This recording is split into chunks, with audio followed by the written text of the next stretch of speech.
Kanallar dostum söyle kutlu olsun. İnşallah sağ ol. Hem de dostum.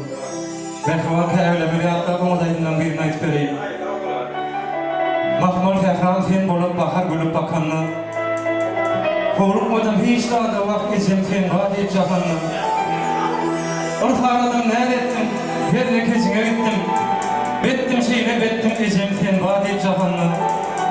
Ne diysen kapılar, ne diysen hakkın var. Bak borun sana hükümdar ecem sen vadi cahanlı.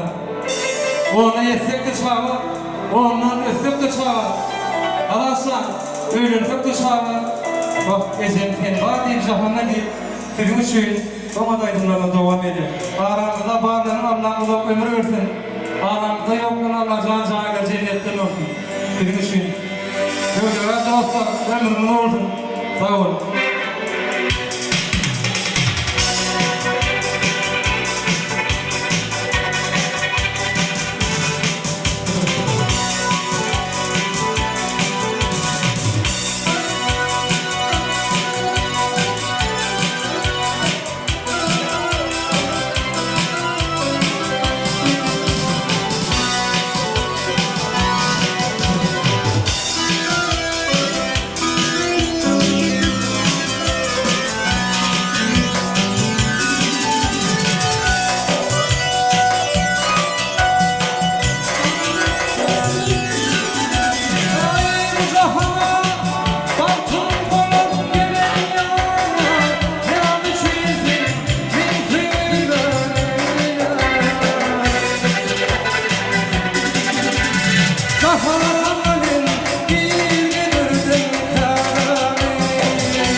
Zan kavurlar.